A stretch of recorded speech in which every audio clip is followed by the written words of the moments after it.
All right, Seaside Band, thank you very much. Good morning, Seaside. How are we? Are we out in the social hall socializing? Yeah?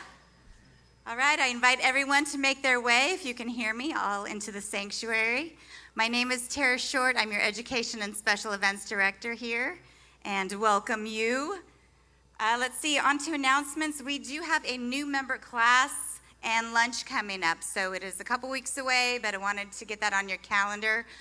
Their new member class is November 2nd, and that is with Dr. Christian and Rev Deb here in the sanctuary. And then the following week on November 9th, we take you out to lunch. So we will have that table out next week to start sponsoring new members going to the lunch with us, but save the date now. And we have a new location this year. We're going to Union Kitchen and Tap for the new member lunch. And let's see, the last Sunday of the month, October 26th, we're having a town hall meeting directly following second service. And what that is for is we're doing a lot of remodeling projects. So we've been getting all the bids and the planning, but we need to help with the prioritizing. So we want the community to come together to decide how the sanctuary gets its upgrades, or all of Seaside upgrades, including bathrooms. That I know that's on the top of the list. So plan that day with us, October 26th. And then our Elaine Bryan, there you are, Elaine. She has a class coming up called Fall into Heart Healthy Living. Elaine is our absolute beautiful cook that is all healthy, gluten-free, all the good stuff. So she is filling up. We have a sign-up sheet out there, but she's doing a daytime, which is from 2 to 4 on Wednesday, October 22nd, with limited space. So be sure to sign up, because I see a lot of people are coming in online signing up. And we have a connection group called Soulful Sages, and that's with Nicole Soares, Deb Sadler, and they are having their connection group, and Elaine Bryant, part of that as well, Tuesday, October 21st, and that is a practical education about advanced care planning, legal end-of-life options, and eco-friendly death care. So that is our newest connection group. And we have, Sacred Circles. The sign-ups are out there by the kitchen. We do have 3 that have already filled up. So there are limited spaces. Be sure to sign up. And I am selling the book in the back, too, for $2 over the Amazon price. So $20, you can buy a book today with me, and that is Learning to Trust Yourself by Tama Keeves that you saw speak here about 3-4 weeks ago. And that is open to everyone. That is free. Sacred Circles we do twice a year to get the community together. So please sign up for one and see me with any questions today. Carlene Falks will be doing a basic beliefs class. That's going to start happening the 3rd Sunday of every month. So the first one we're bringing back, we haven't had it for a while, is October 19th. That'll be here in the sanctuary at 12:30, and that is Introduction to the Principles of Science of Mind. Reverend Becca has breath work this Saturday from 4 to 5, and that is on Zoom.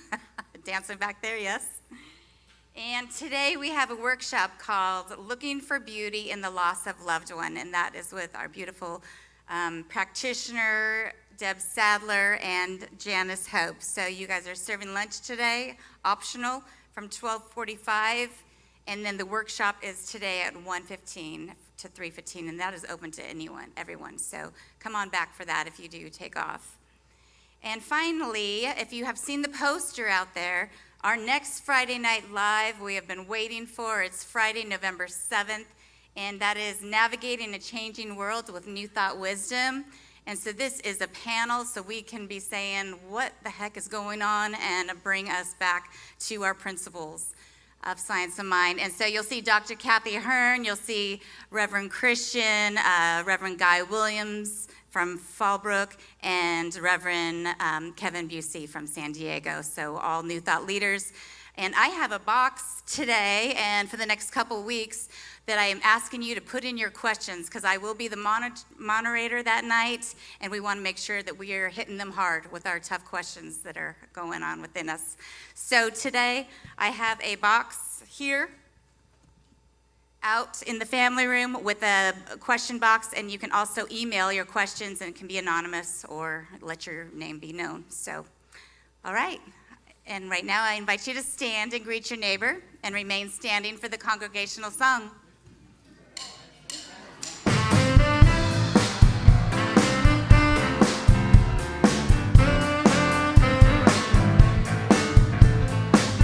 Good morning, Seaside. Welcome, everyone.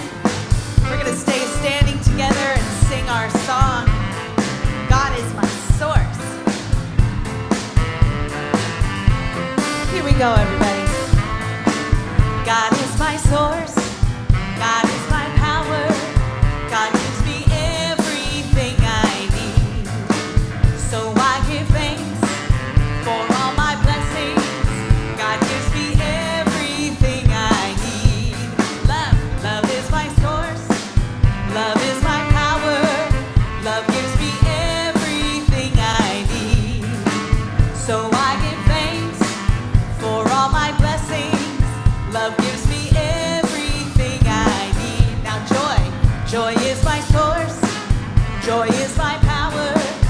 Joy gives me everything I need. So I give thanks for all my blessings. Joy gives me everything I need. Come on, Bob.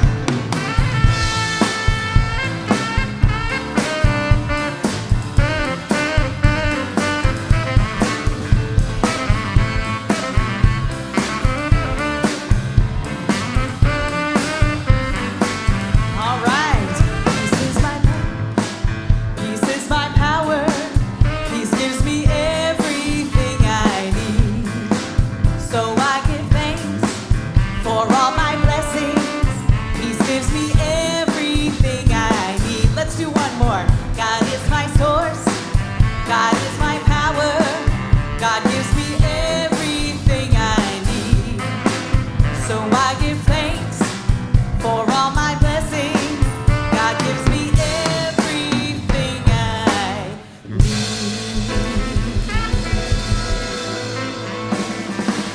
Yeah, I like that one.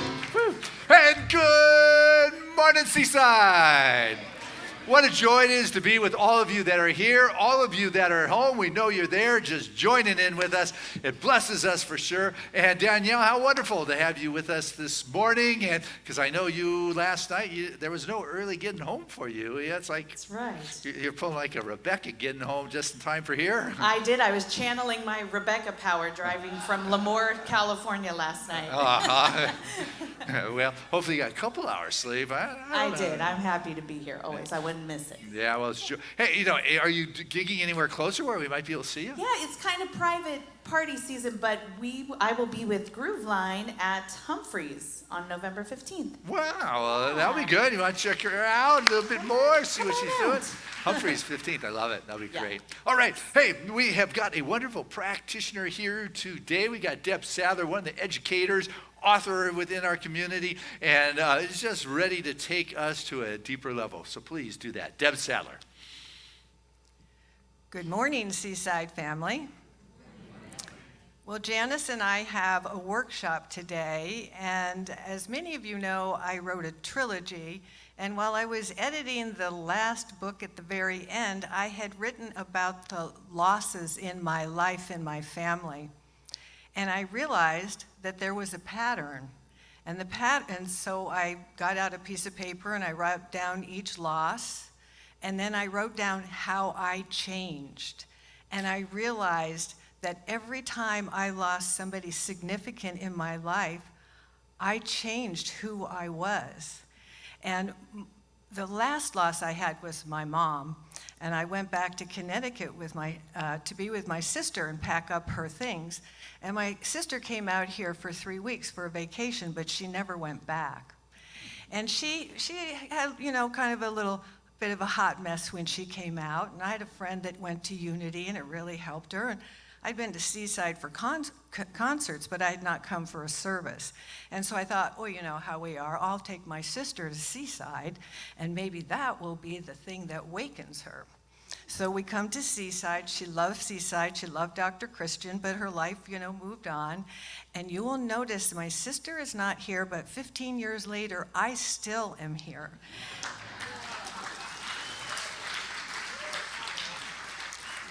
So the magic of trying to help other people with their life really helps you with your life. So with that, I am going to call out our light holder, Kay Samuelson, who is my partner in Sacred Circles, and she does all of the work with the sound healing, and she's a magnificent practitioner. And she is going to hold the light, which signifies the magnificence that resides within each and every one of us.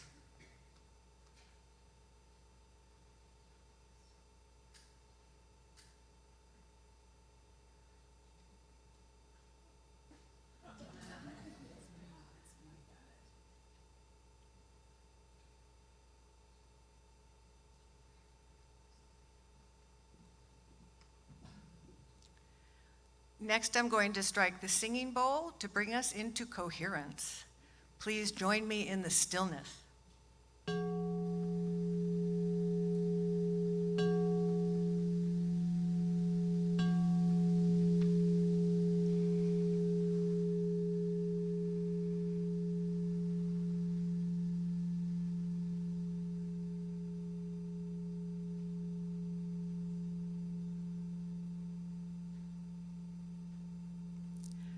there is one creative source that lives, moves, and has its being in all that there is.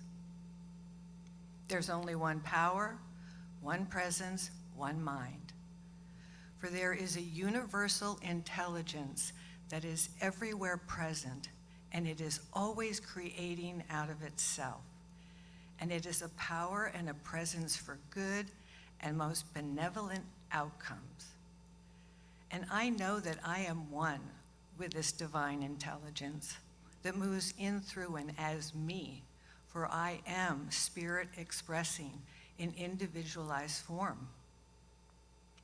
And as this is true for me, this is true for each divine expression in this audience and everywhere on this planet, that we are here for a purpose, and that purpose is to express the magnificence of who and what we are, and the talents and the love and the joy we bring to those with whom we encounter. And so I know this service is blessed by the presence of each and every one of us. And I know the message of Reverend Dr. Christian about daring to be great is filled with stories and insights and heart-filled energy that reminds us that we are brave and we have so much to offer. And so I just allow us to open our hearts to this truth.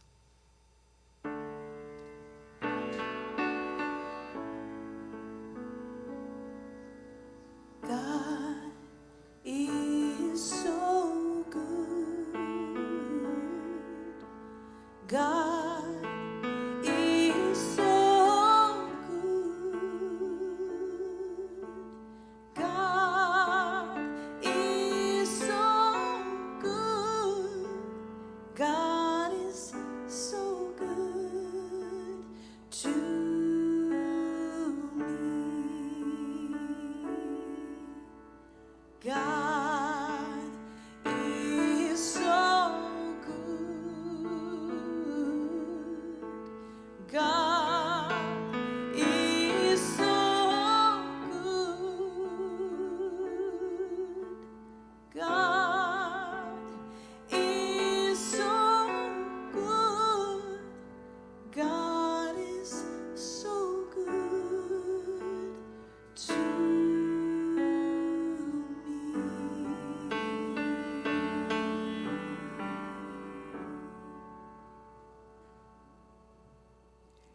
Thank you, Danielle, for reminding us of the goodness of God. I love that song. And thank you, Practitioner Emeritus Deb Sadler, for praying us in so beautifully and for reminding us that our purpose in life is to express that divine light and love of God. Good morning. I'm Reverend Christina Tillison, and I get to welcome you to Seaside Center for Spiritual Living, where we're a thriving spiritual community, inspiring us to live our divinity. And if you all heard all of our millions of announcements, you know that you have many, many ways of being in community with each other for that expression of that divinity. So thank you so much for being here in person. If you're coming in online, thank you for coming in from all over the world. We feel you, we know you, know your energy, and your energy is just as important as it is for us who are here. And if you're here in person, we have a special gift for you out on the table by the glass door. There's all kinds of goodies, QR codes, talks from Dr. Christian, all kinds of stuff to show how grateful we are that you're here today. So thank you so much for being here. So last time I was up here in September, I did a reading from my book, Digital Souls. So I thought, well, I'll just keep it in the family. And so today I'm going to read from Dr. Christian's and Reverend Dr. Catherine Economo's book, Wholehearted Living. And I know that you get these emails with the daily readings from those, and I know that you've been reading it every day, but sometimes it's good to hear it also, so you can embrace it even more. So this is from, and by the way, the books are in the bookstore, and the proceeds all go to Reverend Catherine's Daughter's College Fund. This is from October 9th. Take inspired action. Inspired action comes from the guidance of spirit, not ego. When in doubt, don't. Inspired action is responsive, not reactive. Are you taking inspired action or just going through the motions? Inspired action comes from a place of allowing the joyful manifestation of your desires. When you're going through the motions, you're living by default, doing what you think you should be doing or what others expect you to do. Going through the motions will leave you frustrated, while inspired action will lead you to create the life you truly desire. When you act from a place of inspiration and alignment within your true self, you create a positive momentum that attracts opportunities and resources to you. Taking inspired action initiates the flow of energy and momentum that propels you toward your goals. This momentum can lead to a chain reaction of positive outcomes and abundance. When you align with your true purpose and passions, you naturally attract circumstances that support your dreams and aspirations. By taking inspired action, you tap into the abundance that exists within and around you, creating a positive ripple effect that attracts more opportunities and prosperity into your life. And the affirmation is, my intuition guides me to take inspired action to fulfill my dreams and desires. Thank you so much for that reading. All right, friends, we have an incredible guest artist here this morning. She's a returning guest to us. She is just really remarkable, and she just fills this place with the goodness of God when she opens her voice, when she sings.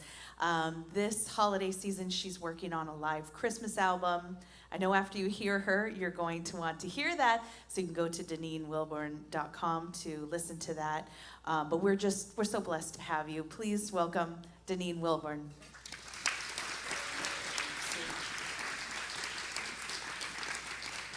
Thank you so much.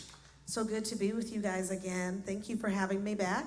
As I told the first audience, I'm very happy, because you never know. You don't always get returned, but it's a blessing to be here, and I'm just so honored. So I hope you enjoy what you hear. Feel free to get into the song, clap your hands, sing along. All that is very much wanted.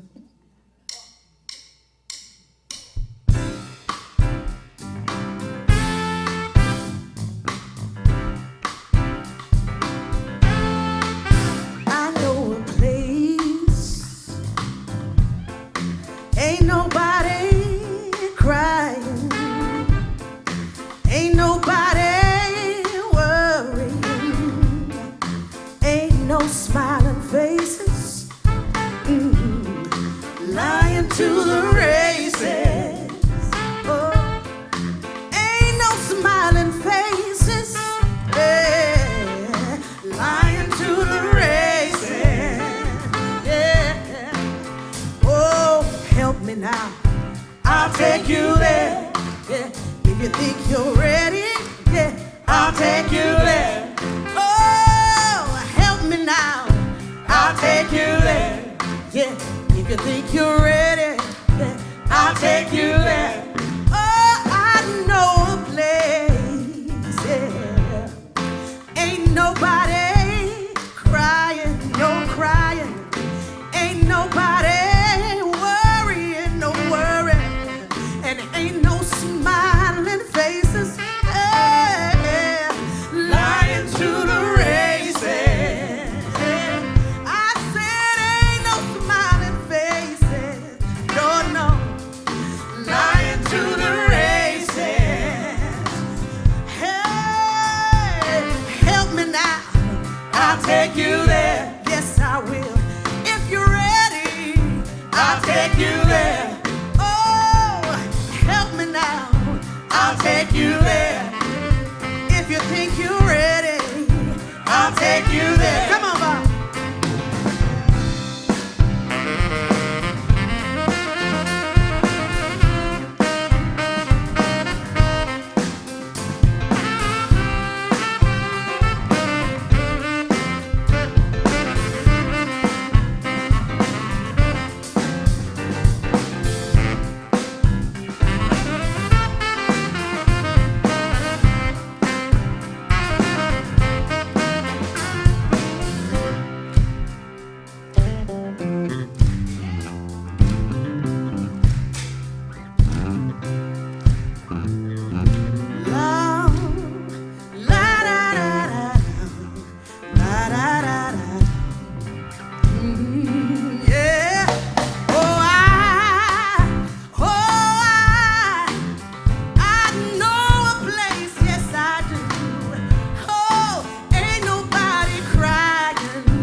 I will. Yeah, yeah, I'll take you there. Yeah.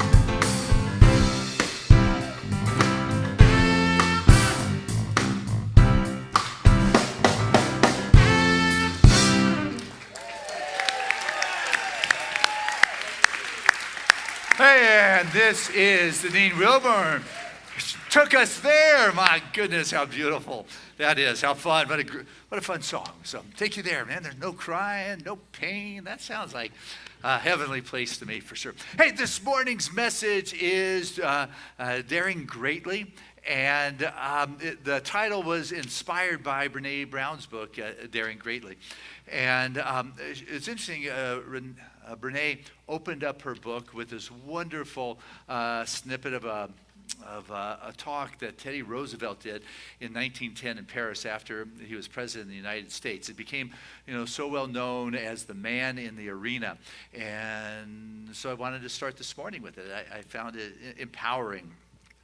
So he wrote that it's not the critic who counts, not the one who points out how the strong stumbled or where the doers of deeds could have done them better. The credit belongs to the one who is actually in the arena, whose face is marred by dust and sweat and blood, who strives valiantly and errs, who comes short again and again, because there is no effort without error and shortcoming, but who does actually strive to do the deeds, who knows great enthusiasm, the great devotions, who spends themselves in a worthy cause, who are at the best in the end, the triumph of high achievement, and who at the worst, if they fail, at least fail while daring greatly.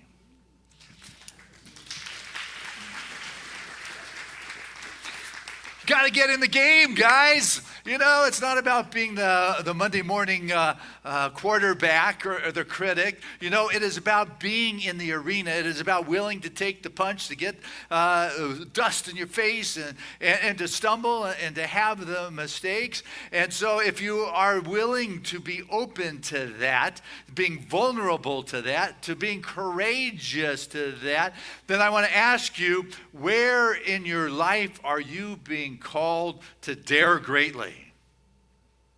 Got that? I want you to run that, this morning's message through that filter. Where in your life are you being called to dare greatly? Because it takes courage to dare, but it also takes vulnerability. And it's in that vulnerability, because you haven't been there, you haven't done it, you don't know how, the game hasn't been played, this idea hasn't brought forth. But in this vulnerability, that is the birthplace of innovation, of change, of new ideas.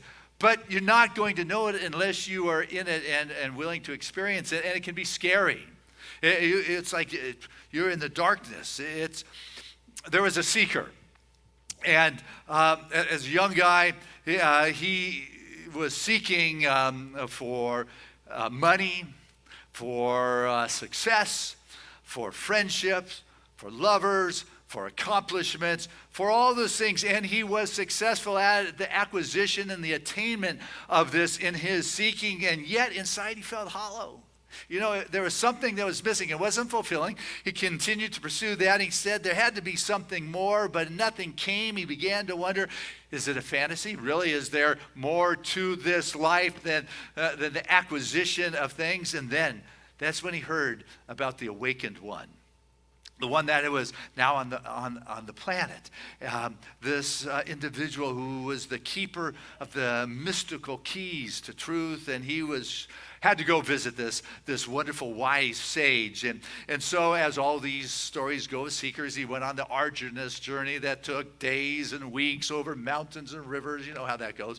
And finally got to the encampment, and the attendees of this sage came and said, this wise one doesn't really see people, but they convened and they said, you'll be seen.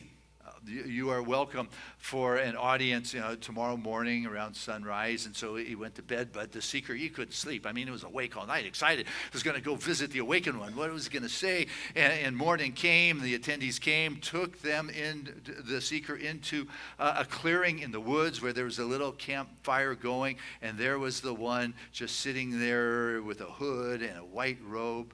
And the seeker got to the other side of the campfire and looked and just started crying, the tears just coming down the face. I'm here. And out came the story and everything. And then he gained his composure and just, I apologize for losing it, the litany of stuff that came out. And as he was saying that, he noticed that pulling the hood down, and he was stunned to see that it was a female, but instantly was flooded with a sense of warmth and compassion and understanding, a representation of the feminine and the gentle yet powerful, ageless, wise and compassionate. And she said that, I've got something for you. And it's not like she had something to give him. It's not as if they were like real clear, succinct answers. He said, are you ready? Would you like to take a journey? It will be rough, arduous, perilous. You may become lethargic. You may perish. But are you up to that? And the seeker thought, you know what?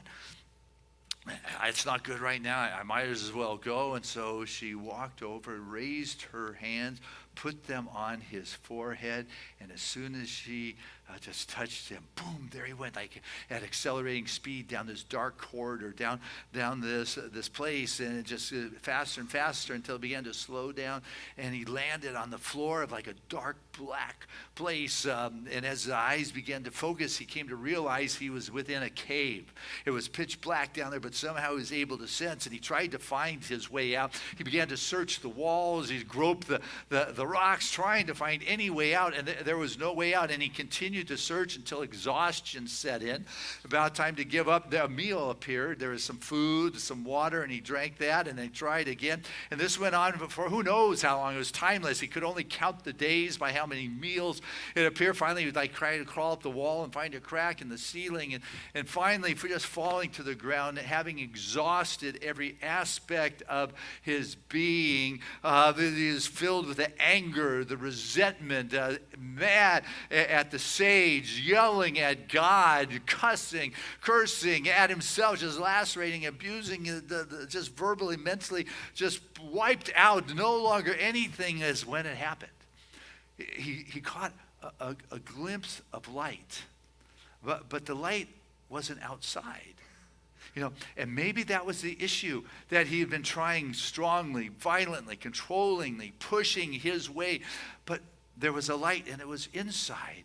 And he allowed the allure of the light to draw him in. And the more he moved into the light, the more that the light expanded. And he allowed himself to travel out with the light. And as the light expanded, the darkness shrunk. And he came to realize, and this was one of the keys, that the darkness was not outside in the cave, but rather the cave was inside of him, because he expanded beyond the cave. It shrunk to just a little black spot that he realized was inside of him. And it is in this luminosity that he began to see the truth, that it was not out there to get, but rather it was a matter of becoming, that it was not out there, but it was in here.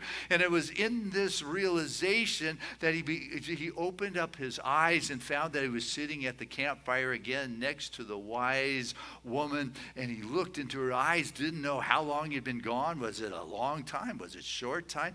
And she just looked, and there was a love, and just, I know, I understand. And in our life, we go into those dark times, and we sometimes forget that it's not about pushing the walls away and working on the outside, but to dare greatly is to be vulnerable enough to let it all go and to be available for that which is inside, that will show you something great about yourself. And to realize that as we are daring greatly, we're going to stumble. As President Teddy told us, is that it's the one who's in the arena that is going to fail, that's going to err, that's going to have the challenges. But you can't give up then. You've got to find that inner strength inside of you. Not hold on to what was. Anna, she was visiting a practitioner, and she'd been struggling in her life. And as her sessions progressed, she got to the point where she was just crying, and she finally recognized in the session that part of her pain, or the crux of her pain, or the foundation of something that was working within her, came from when she was a teenager. That when she was a teenager, she was raised in a very strict home, very controlled. There wasn't much money involved. And when she was a teen, she swiped or shoplifted a lipstick. And she felt terrible. She was carried guilt into her life. It was not okay with her, and yet she carried it. She didn't tell anyone. And I got to tell you, it's in the silence that shame begins to grow. And the practitioner shared with her, that is something you did. And you may feel guilt because you feel it was a bad thing. But it doesn't make you a bad person. Guilt is you feel bad about something. Shame is I am bad. And it was in that moment that she dropped the shame and recognized, that's something that I did. But we've got our head games that are keeping us, stuck, keeping us focused, keeping us from daring greatly. If I try here and I fail, boy, I'm going to look foolish. And yet you've got a personality that wants to come out and share itself. And yet, your head's saying, what are they going to think? What's going on? But, if that's who you are, that's what's going on. Tammy Keeves, as you know, we're going to be using her book starting next week on Trust Yourself. We've got Sacred Circles. There's no cost to you guys. Sign up. It's these small groups. They could be called home study groups. But really what it is taking the Sunday message to a deeper level, using the chapter from the book that I use in a group, small group, that is facilitated by a practitioner in a home near you or online, easy for you, or here at Seaside at a day or a time that works. Sign up for it. I hear already some of them are filling up. But Tama, in her book, shares the story that she was in an airport. I think she said Hong Kong or Singapore or somewhere. And she saw a necklace that enticed her to come into the store. And as she was into the store, she saw a jacket. Part of her personality, like this jacket, was kind of flashy, looked kind of good. No way she would buy that. That's just too much show for her. But she said the salesperson in Singapore had to be from Manhattan. Here was this New York girl, just made her feel like $1 million. Something her life wouldn't be complete without it. She bought that coat and walked out strutting her stuff and saw heads turn and all. So became self-conscious. Maybe that was a little too bold of a move, because Tama kind of points out she likes just kind of low profile most of the time. Some of the time higher profile. But she writes in this book, and I like this. She says, I also know that jacket made me question my identity. Secretly, I've always felt as though I walked through life like a kite that got broken and torn in the wind. And I ached to soar, but I felt unequipped. I didn't feel comfortable dressing as though I had my chutzpah together. And because of this insecurity, I've always kind of felt sensitive. But what if I'm not an ostrich? Like putting your head in the ground, not wanting to be seen.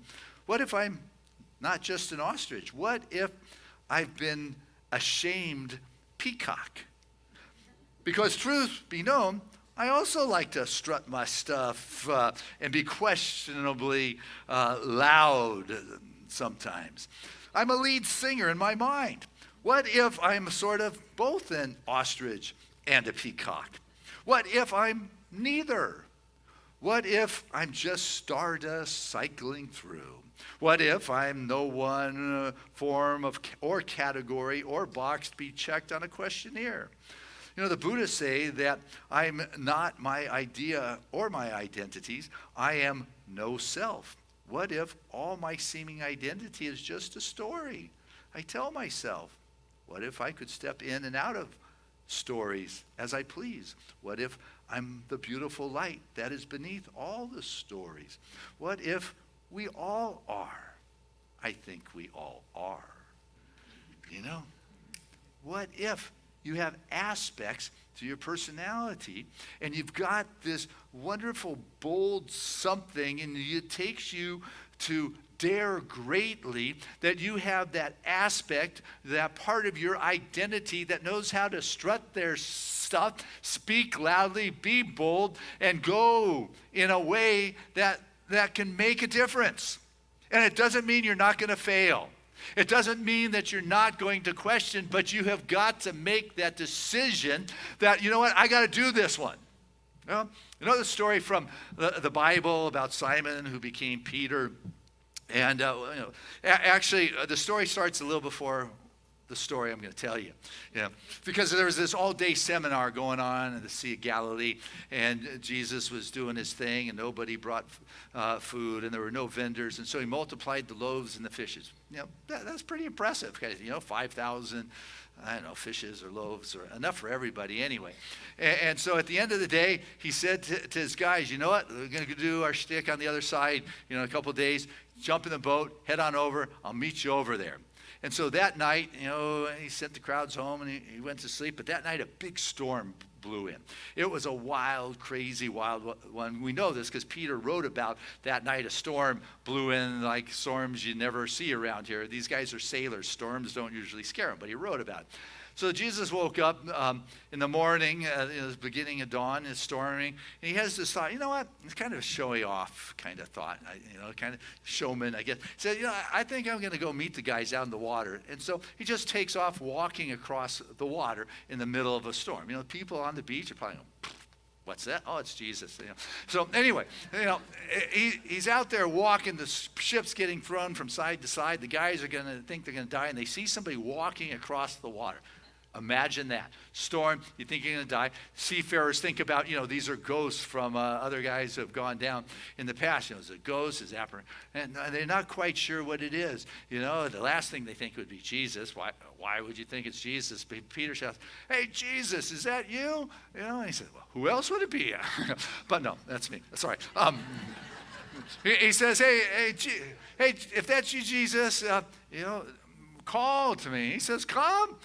And so Peter, just imagine him, the boat's being thrown around, and he's climbing over the side of the boat. You talk about daring greatly. You're in the midst of a life-threatening storm, and you're climbing out of the boat because you have seen a greater vision of a storm that is going on. And he starts to walk, and it's okay, and then all of a sudden, he starts to question. The water's cold, it's wet, the wind is blowing, and he starts sinking. He says, save me. And he says, look at me, and reaches out the hand and returns back to spirit. My goodness, is that not an amazing story? It's a pretty good day.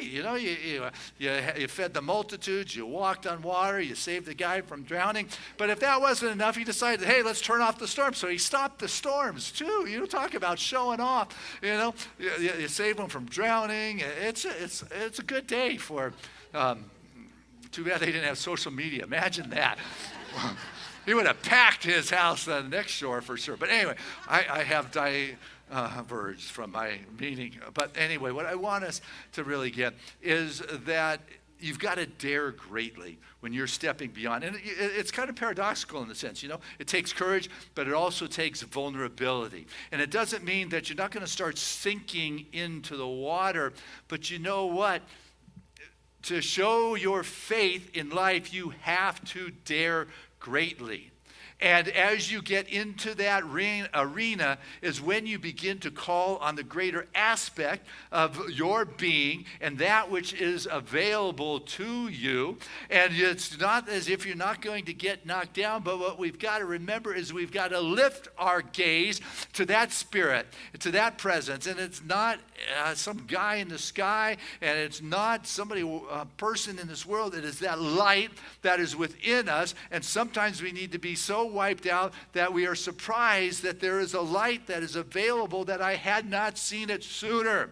And so what the story is telling us to do is, one, you have got to first, to show your faith, you've got to dare greatly. And when you begin to struggle, you got to remember to once again return to that which has called you into your greater expression. Ernest Holmes says, peace comes. You can find this in the Science of Mind, page 440. Peace comes when you let go of the lesser and embrace the greater.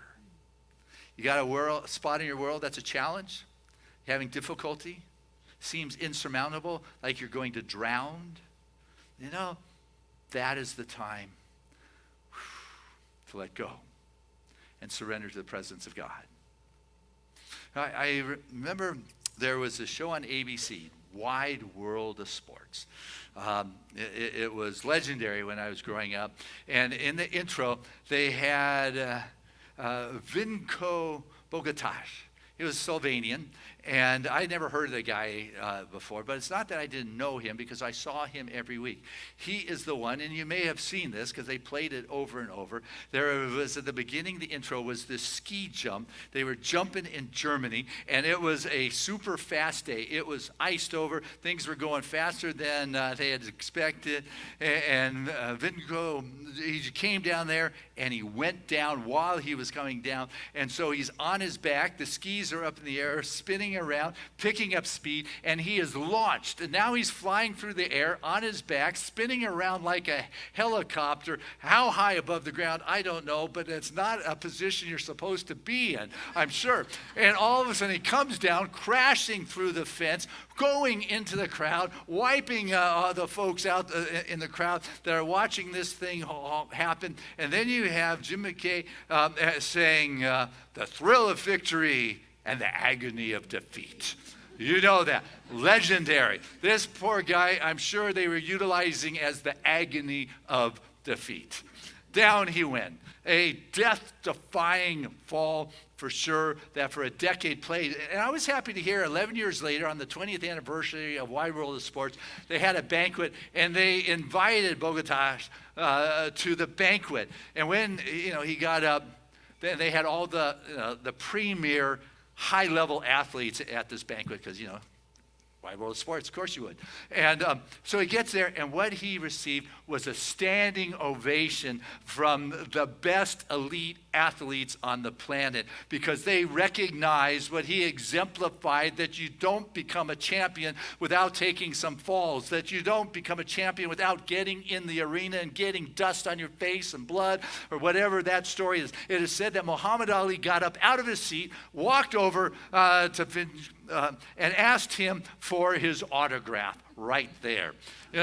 So it's to remind us, if you are daring greatly, you don't necessarily need to fall like that to become a champion, but to recognize that if you go down or you get some nasty reports or things aren't going, don't give up. Stop cussing out the sage or the darkness and allow yourself to find something inside of you that can remember that light that will get you up out of the water or wherever it is and moving again. And as you're coming forth and you're birthing something, you may not have a lot of people on board. A classic story of this young clerk working in a hardware store. They were trying to get rid of some stuff. They had old merchandise. This is an old story. And the young clerk said, hey, let's just put it on a table in the middle of the store. And, for a dime, you can have whatever piece you want. You can buy anything there for a dime. And to the owner's surprise, it worked real good to the point where he did it a couple more times. After a couple more times, this clerk said, hey, I got an idea. Why don't we open up a store and only charge either, 5 cents or 10 cents for anything in the store? And the owner said, that's crazy. That will never work. Well, this kid went on to become extremely successful.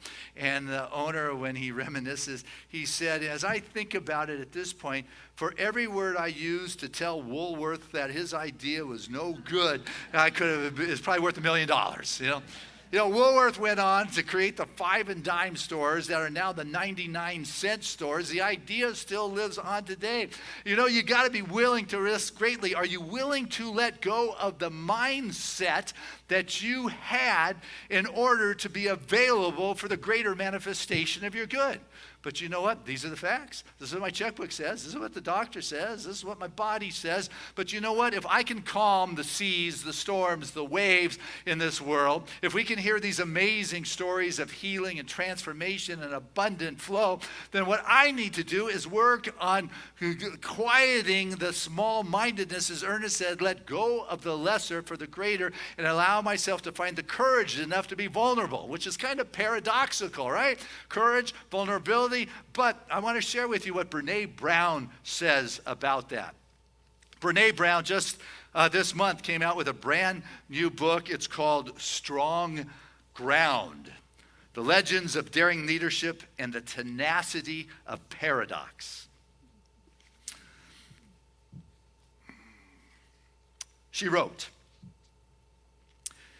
in its original Greek, paradox is made up of two words, para, contrary to, and dokian, opinion.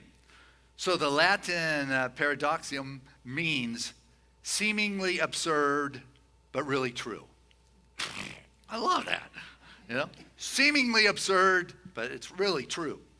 In my experience, paradoxes are incredibly tenacious.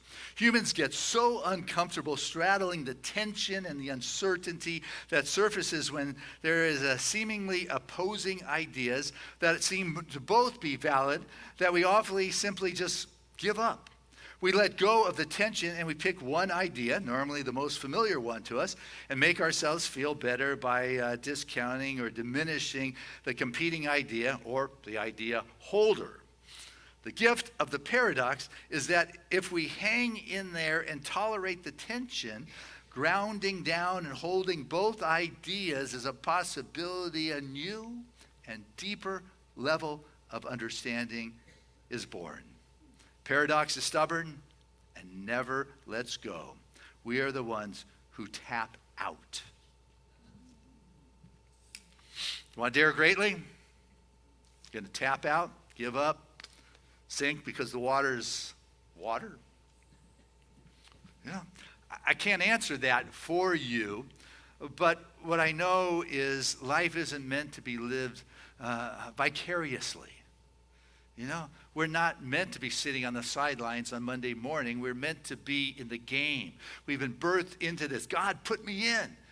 Spirit, let me in. And when I say God, I'm not talking about that which is outside. It's that spirit that is animating its expression as my life and my being. Am I willing to try greatly? Well, I found when I was younger, I was a lot more willing to try, to stumble, to make mistakes. And now I'm, I wish I would have learned to sing, when I was little, but, I did. I wish I would have learned Spanish when I didn't care. But somehow our head is that cave that begins to clamp down on us. I was fortunate that I started yoga. I'm just beginning, but it was about 30 years ago. And, we did a couple poses at Seaside. Madison, taught us. And so I decided I would go to the yoga studio. I chose one, hot yoga. It was at the yoga room. It was a very, cliquish kind of place. You walk in and really nobody talks to you. It could be because it's 6 o'clock in the morning. But, the candles are lit in the room. There's 3 rows. There's about 7 people. The room's pretty crowded. I'm kind of the back row kind of guy. Don't look at me. But I didn't know it was... I thought the back ended up being the front, and there I am, in front of the mirror. So now I got to look at myself, and I was strong enough to be able to do my, downward dog or cat cow and all that. But as it progressed, you went into these single leg stands, mountain pose. I had that one down. There was. There's another one that.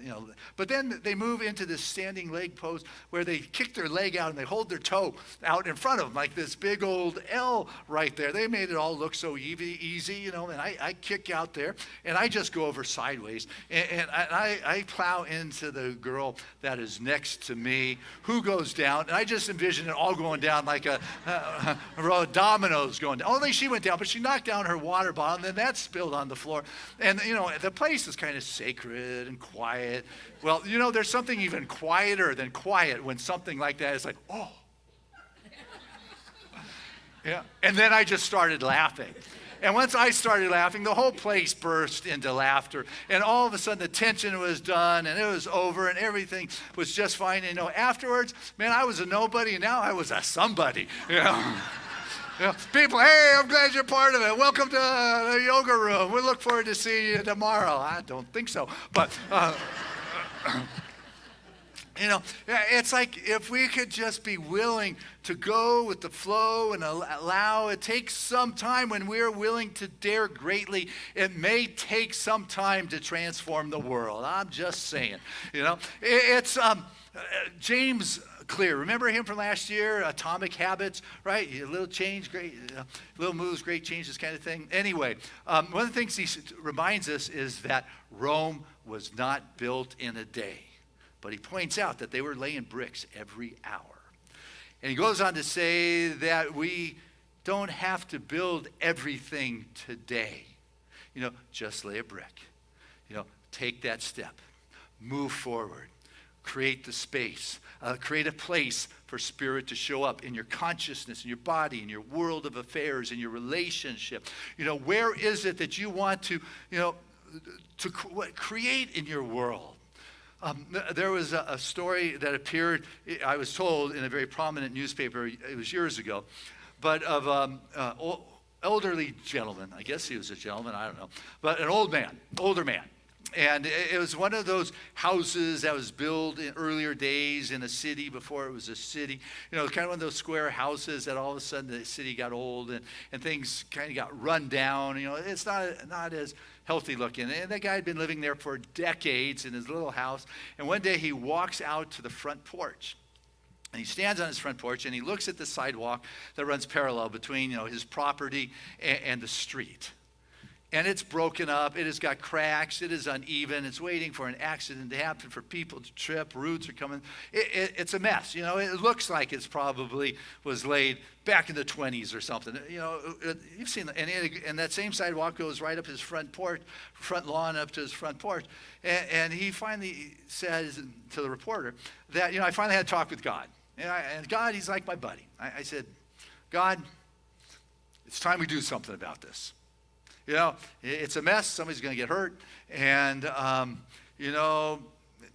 can do all things, right? And it's your good pleasure to give me the kingdom.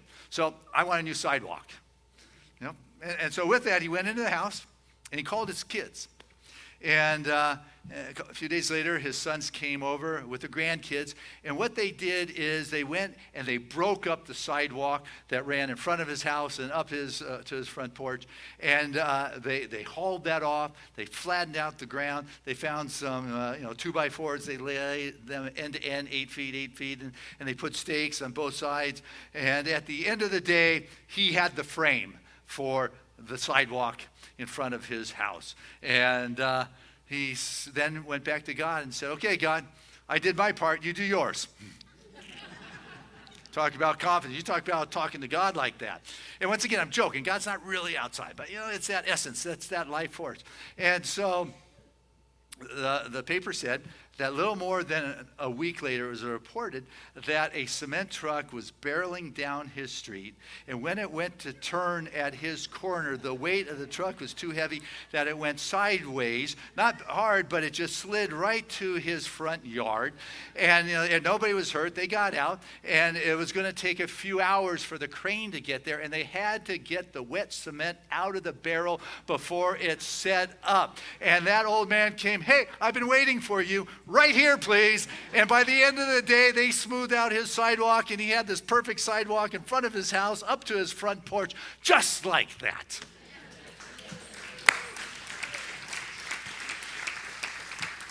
You've got to be willing to dare greatly and cast the mold, the form in consciousness of what it is you're going for, and be vulnerable enough and willing enough to have the miraculous show up, for the weather and the storms to cease, to be able to walk across the treacherous places and know that God's going to come running to you.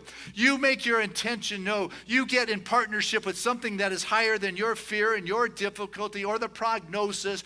And you know what? You're going to find, just like Jesus with Peter, here's my hand. You're going to find, just like that old guy, that cement truck, just sliding right into your front yard. You're going to find Spirit come running to you.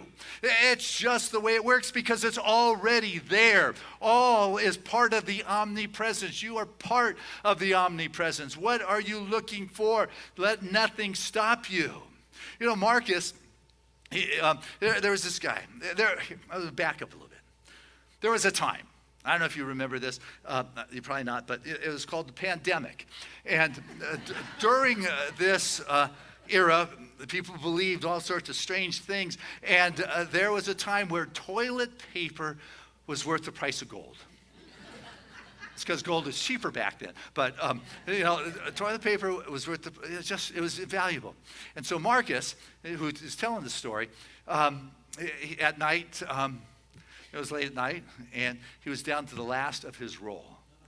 What do you do when you're stranded and you don't have a roll? Well,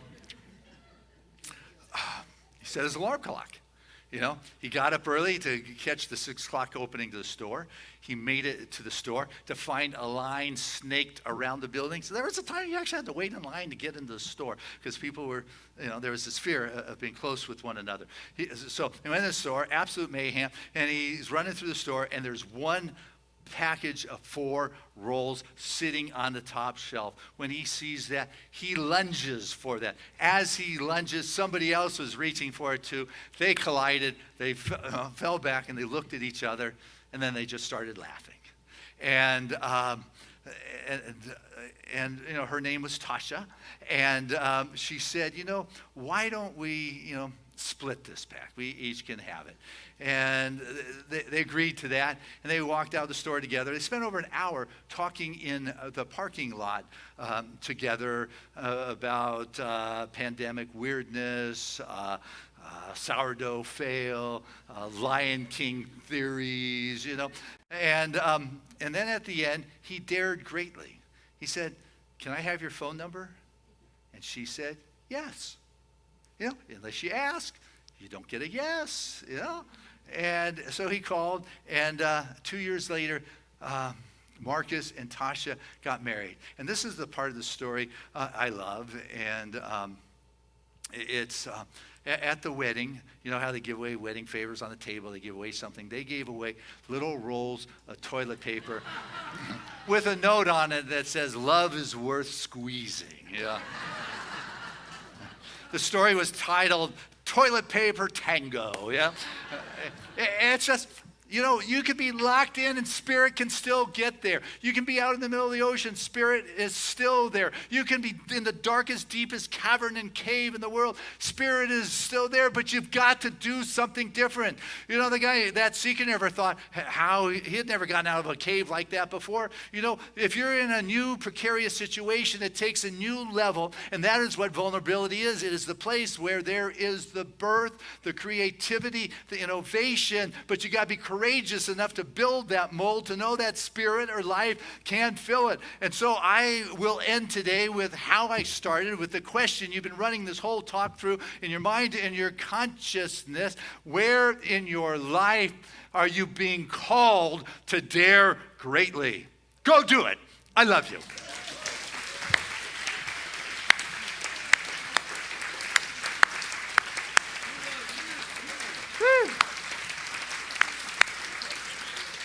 Hey, let's keep it going as we bring back to the stage Janine.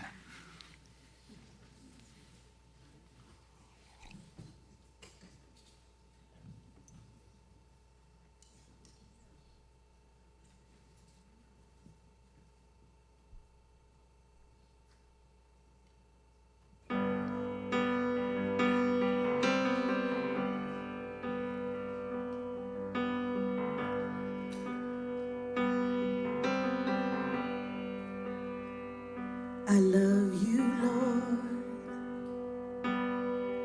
Oh, your mercy never fails me. And all my days I've been held in your hands. From the moment that I wake up until I lay my head, I will sing of the goodness of God. 'Cause all my life you have been faithful, and all my life you have been so good, yeah. With every breath that I am able, oh, I will sing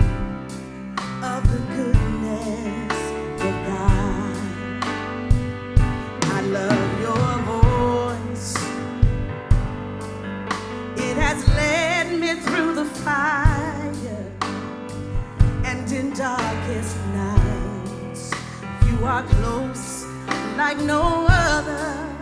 Oh, I know you as a father. I know you as a friend. And I have lived in the goodness of God.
This is Deneen Wilburn. Oh my goodness. Man, that is the gospel right there. Thank you. Oh, the hearts are open. Woo! Thank you. Deneen Wilburn.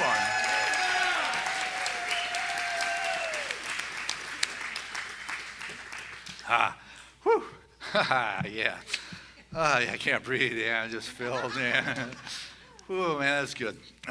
This is the time of our service where we have an opportunity to share the good. We have the opportunity to share that which has blessed our life and our world. It is our opportunity to dare greatly in having faith and knowing that that Spirit comes running after us as I reach out and recognize in the midst of that darkness that the presence is there. That is the abundance, that is the fluent flow of life that continues to find expression in our lives in ways that are real and relevant and important. The healing happens, the transformation goes on. And so this is a moment to support Spirit's work in our life. And what we find out, our life is Spirit's work. It is our classroom in which we get to come to know Spirit more. And so in your givingness, you support that being able to happen right here. Without you, it wouldn't be. But also you come to find your security and your peace, knowing that it is Spirit in your life. So together with that, let's take our offering from our deep place. I want to invite our ushers and greeters to come forward at this time. I want to say thank you to those who mail in your contributions when you can't be here. Thank you. You at home who are part of the Auto Tithe program, thank you. Whether you are here or in the course of the year, what we're going to be doing next month is re-upping on being able to do this. And you at home just supporting us through our wonderful outreach ministry. It's what your support there is what keeps it going. And so as I stand in this beloved space, I can just feel that goodness of God. And I keep the faith and the highs and the lows. And together we have this community that we have created together that allows that light to continue to shine when we are in the darkness, that we come to remember that it is God first in all things. And so I send this offering forth knowing that it has blessed my life, but it will continue to bless those it comes in contact.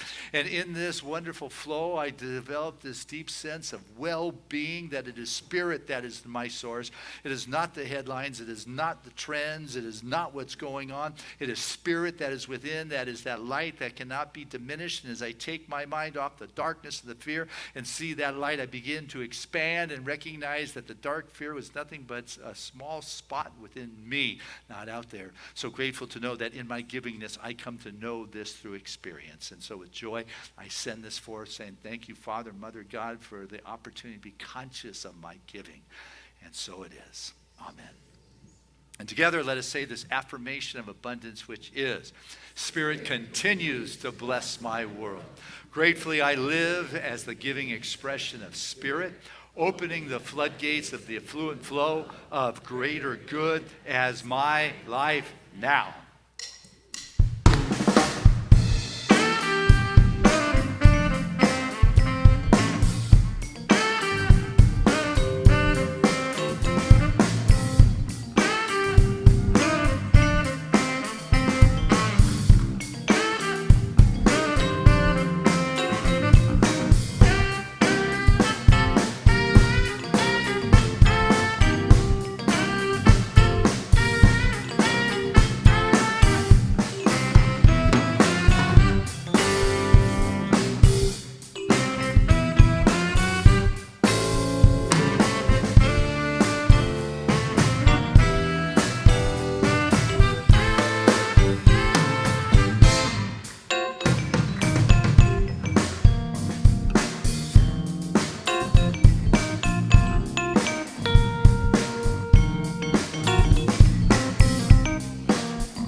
Guys from Seaside. Good going, guys.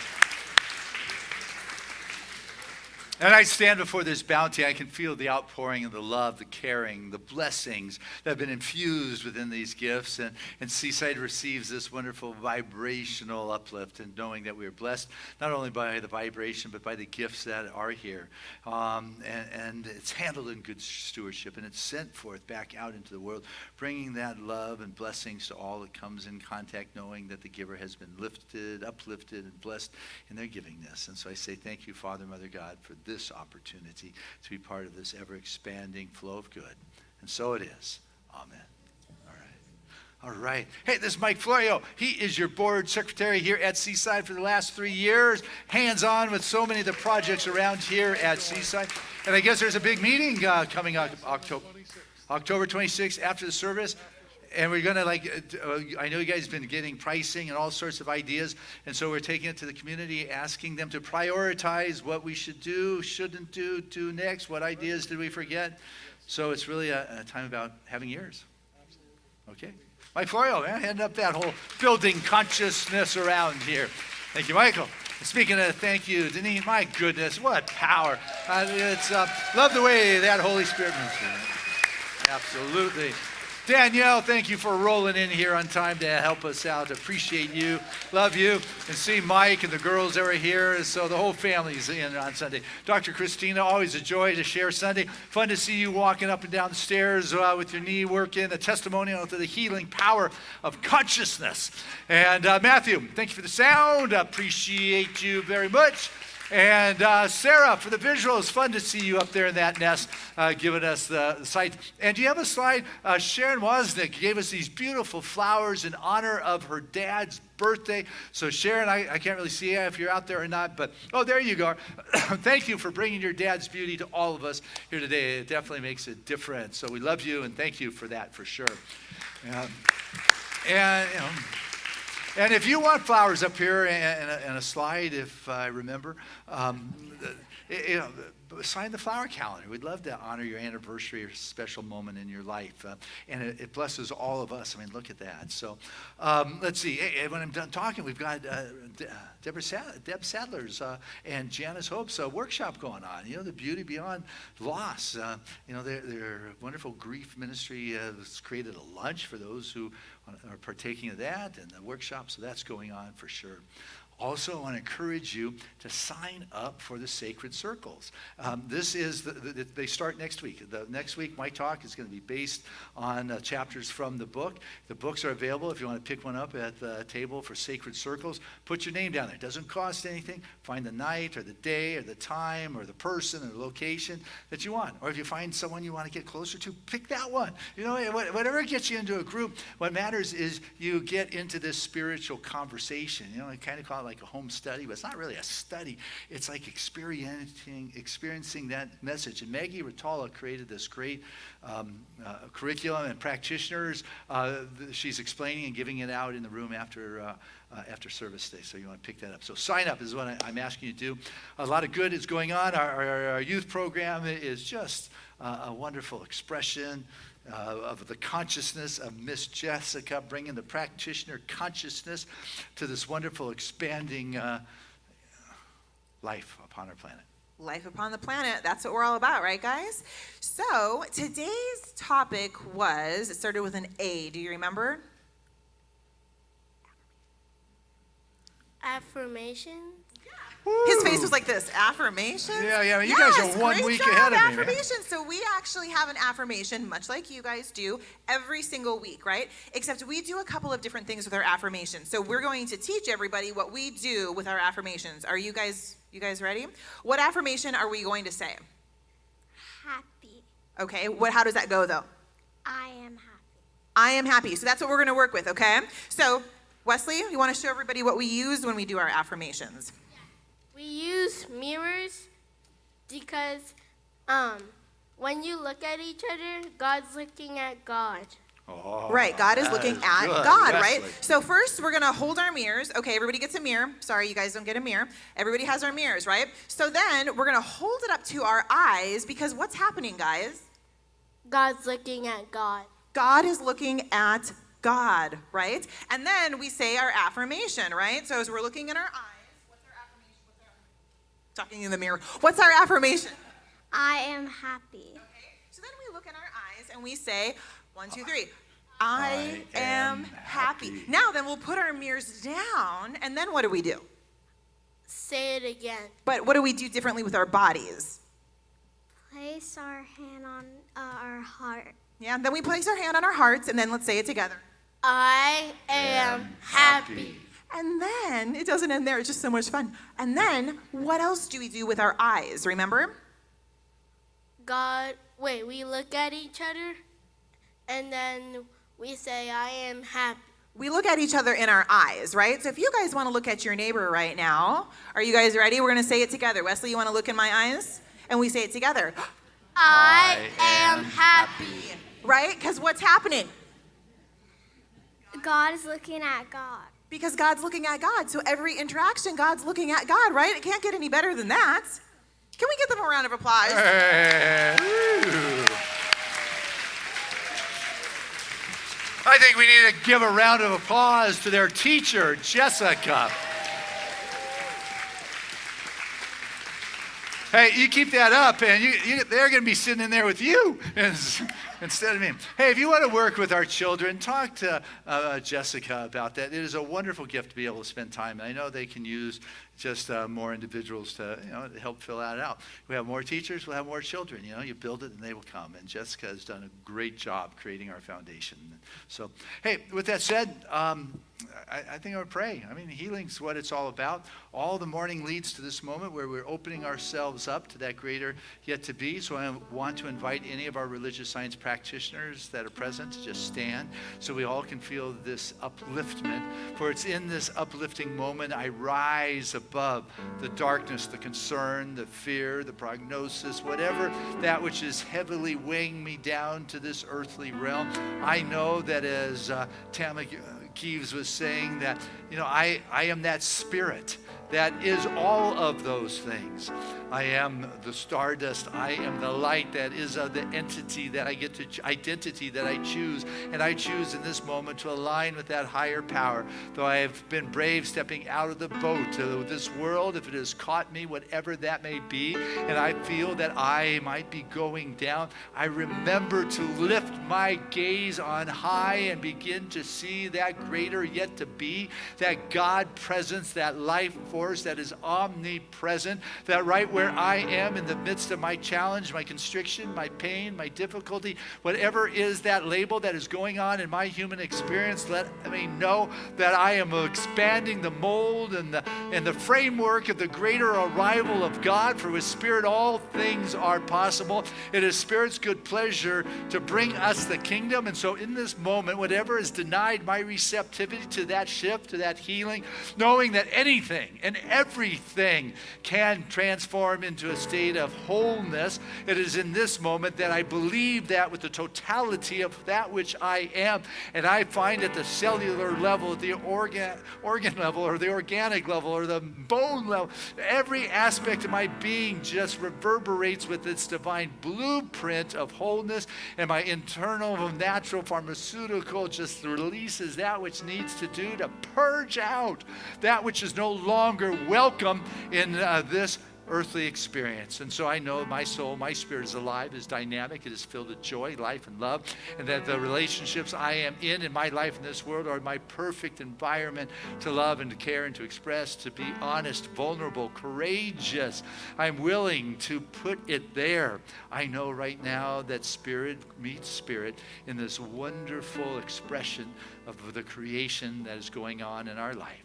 So whatever has bound you to the lower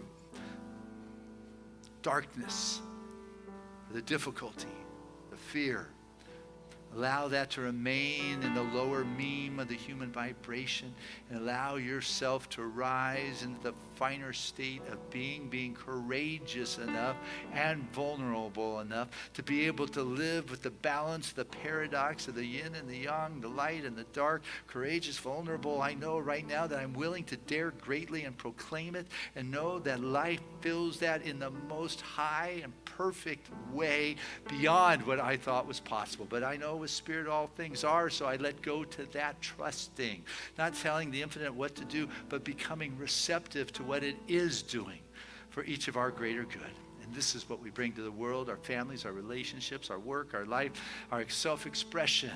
We are making a positive vibrational difference in the collective consciousness of those that we are around, that contribute to our community, to our nation, to this planet. What is going on within your heart and soul does make a difference. And I'm grateful to be consciously aware, for as I expand on the luminosity of light, all that which was becomes smaller and smaller, and I find that it's all taking place within me. It's not going out, it's becoming within. And I allow that to emerge. I say thank you. And it's in the state of grace and gratitude that I'm able to let go with a heart filled with thanksgiving now in October, in this very moment. And I'm able to let go, knowing it's not mine to make it happen, but I am able to do is let go and allow that creative medium, the soil, to affirm the affirmation in its manifested form. I let go and allow Spirit to have its way. And so it is. Amen. There was a time in my life I thought I had to do it all for myself. I didn't know the grace of God was sufficient. I didn't know the love of God was at hand. But now I can say, if you are discouraged, struggling just to make it through another day, got to let it go. And this is what you've got to say. I release and I let go. I let the Spirit run my life. And my heart is open wide. Yes, I'm only here for God. No more struggle, no more strife. With my faith I see the light. I am free in the Spirit. Yes, I'm only here for God. Said I release and I let go. I let the Spirit run my life. And my heart is open wide. Yes, I'm only here for God. No more struggle, no more strife. With my faith I see the light. I am free in the Spirit. Yes, I'm only here for God. Let's hear you, Seaside.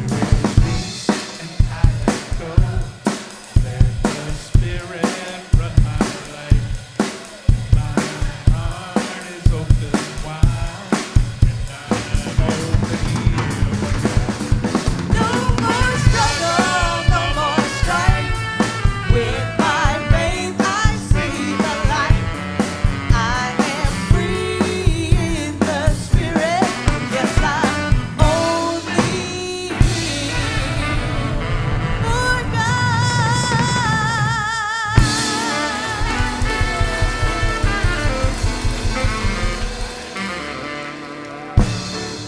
And our affirmation for the week is, I live my life full out. Together, I live my life full out. Let's touch our hearts and say it again. I live my life full out. Again, come on. I live my life full out. Come on, like it's your truth. Come on. I live my life full out. And our song of grace.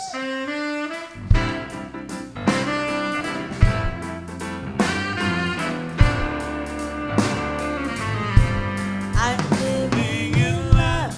I'm living in peace. I'm living my life for what I believe. Through joys and through fears, in this world I walk.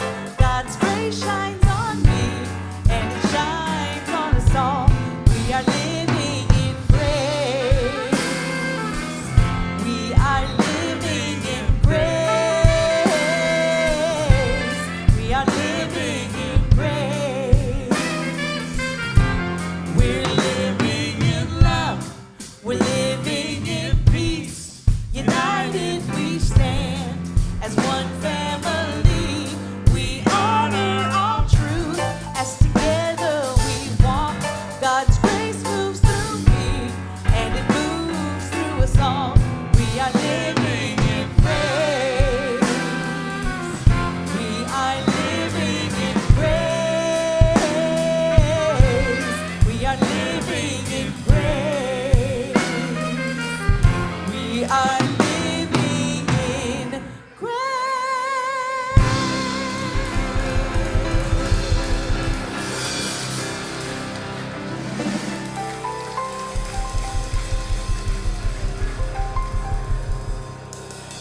Thank you, everybody. Have a wonderful Sunday.